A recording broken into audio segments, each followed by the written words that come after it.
안녕하세요. 박연미의 10미닛 박연미입니다. 오늘은 말도 많고 탈도 많은 SM 사태 한 번에 쫙 정리해드리겠습니다.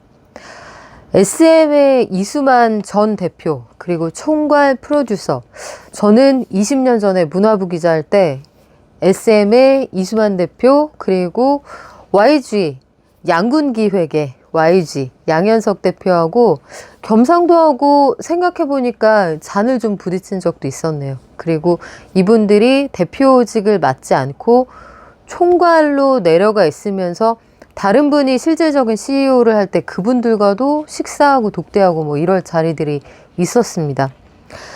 일단 과거의 SM에 대한 기억을 떠올려 보면, 과거의 SM은 1세대 엔터테인먼트 산업군 가운데에서는 그래도 독보적으로 회사의 형태를 갖추고 있는, 경영이 이루어지고 있다고 볼만한 그런 회사였어요.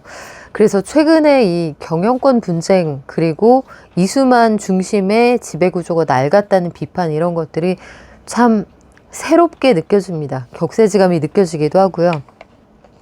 일단 SM의 경영권 분쟁에 등장하고 있는 새 회사의 재무구조부터 좀 들여다볼게요. 카카오, 시가총액 28조 2천억 원짜리 회사입니다. 물론 게임뱅크 페이 빼고도 카카오만으로 이 정도의 몸집을 가지고 있고, 매출은 작년 말 기준 7조 2,300억 원, 영업이익은 5,858억 원입니다. 하이브, BTS가 소속돼 있고 산하 레이블을 통해서 르세라핌, 뉴진스 같은 걸출한 걸그룹들을 성공시킨 그런 회사인데, 과거 빅히트 엔터테인먼트가 2021년에 하이브로 이름을 바꿨죠. 이 회사가 가지고 있는 시가총액 무려 8조 1,797억 원, 그리고 작년 말 기준 매출은 1조 6,815억 원, 영업이익은 2,388억 원입니다.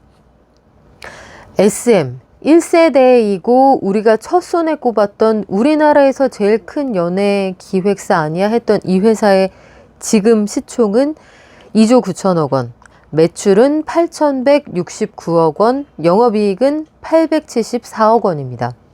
현재의 시가총액은 이번 달 들어서 SM의 주가가 워낙 많이 올랐다는 점, 이것들을 고려하고 봐주시면 좋겠고요. 이렇게 큰 회사들이 지금 쩐의 전쟁 그리고 자존심 싸움을 한창 벌이고 있습니다. 그 핵심에 있는 게 바로 SM 엔터테인먼트, 수만 기획을 설립한 이수만 씨인데요.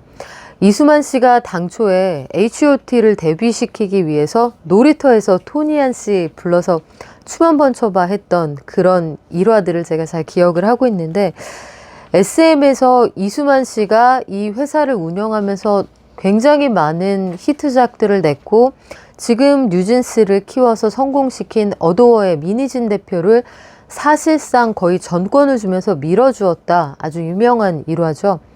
실제로 제가 현장에서 취재하면서 만났던 이수만 대표는 열심히 하는 사람을 알아보는 그런 대표였습니다. 20년 전인데요. 얼마나 기자들이 많았겠습니까? 그러니까 그때 당시에 슈퍼스타였던 보아 씨, 동방신기, 이런 분들에게 그 인터뷰 하나 따려고, 아니면 이수만 씨에게 정말 중요한 의사결정에 대해서 좀 물어보려고, 그때 당시에 이슈가 됐던 게 음악 저작권, 그리고 스트리밍 업체로 이 권리를 넘기는 작업, 또 추억의 단어죠. 소리바다, 양정환 대표 등과의 관계, 이런 것들이 참 복잡하던 시기였는데, 현장 취재를 할 때 저는 거의 기어다녔습니다. 그 몸집이 아주 좋은 경호원들을 따돌리고 아티스트나 대표한테까지 가려면 그 방법이 제일 좋았거든요. 그런데 이수만 씨는 그렇게 노력하는 기자들을 알아보는 그런 대표였어요. 저는 개인적으로 좋은 기억을 가지고 있습니다. 그런데 최근에 이 논란은 어디에서 불거졌느냐? 가장 기본적으로 이수만 씨가 그 경영이나 아니면 회사에 소속되어 있는 상태가 아닌 채로, 그러니까 등기임원도 아니고 회사의 PD도 아닌 상태로 자회사인 라이크 기획이라는 걸 세워서 여기에서 SM 소속 가수들의 매니지먼트 관련 그리고 프로듀싱 관련한 업무들을 그 총괄 지휘하는 역할을 하게 돼요. 사실상 상황의 역할이랄까? 그러니까 마쿠 실세 같은 역할을 하게 되는데 이 라이크 기획이 SM을 통해서 벌어들이는 수익이 어마어마했습니다.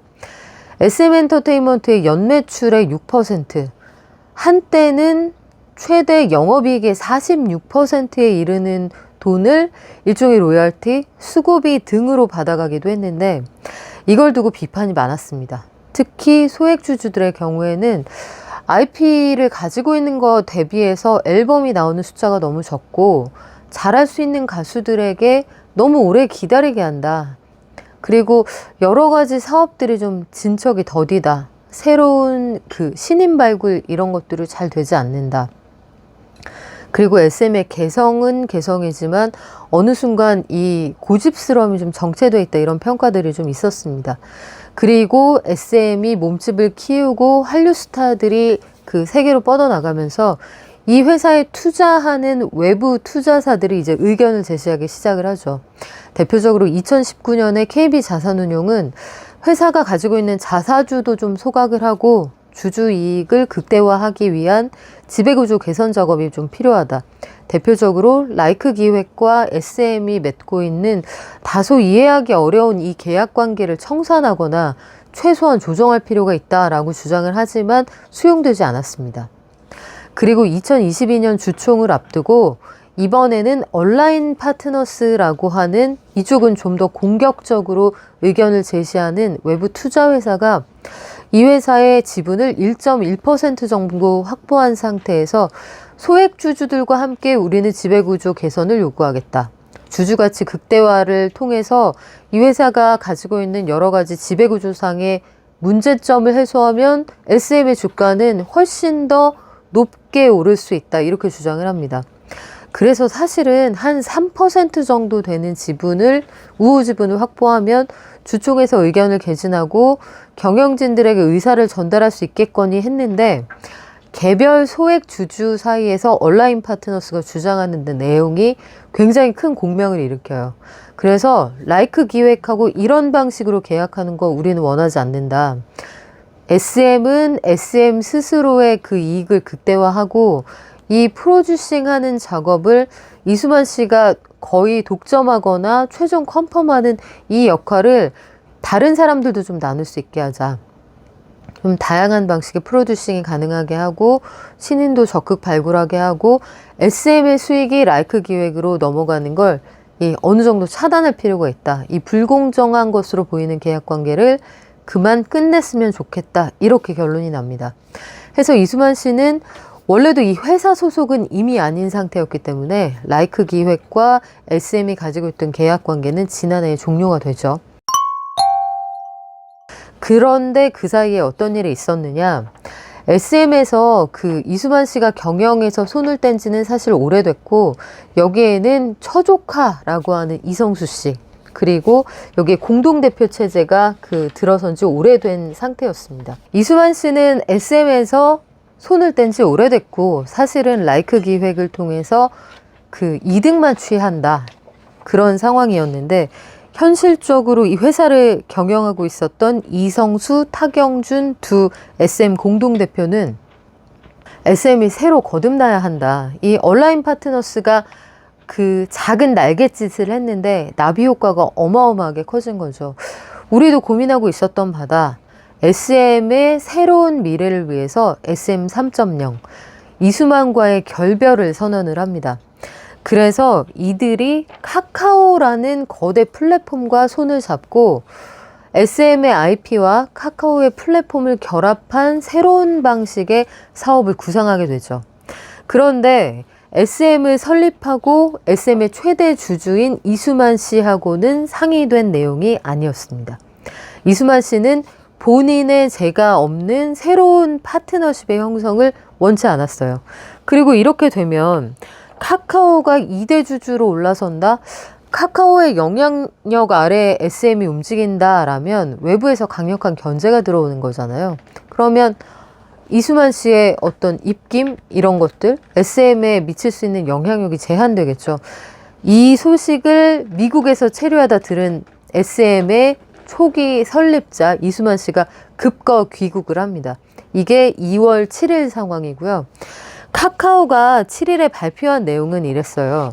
카카오가 SM의 지분 9.05%를 절반 정도는 신주 인수 방식으로, 절반 정도는 전환사채 발행의 방식으로 인수하겠다. 모두 2,172억 원의 SM의 그 2대 주주가 될 수 있을 만큼 지분을 사들인다. 이런 계획이었습니다. 사업에 제휴를 한다라면 카카오가 생각할 수 있는 시너지는 카카오 엔터테인먼트 상장을 앞두고 있는 상황이니까 웹툰, 드라마, 영화, 또 멜론 스트리밍, 또 여기 IP가 결합됐을 때 나타날 수 있는 여러 가지 2차, 3차 부가사업 뿐만 아니라 에스파 등의 모델이 보여준 메타버스로의 전환까지도 생각을 해볼 수가 있는 내용이었습니다.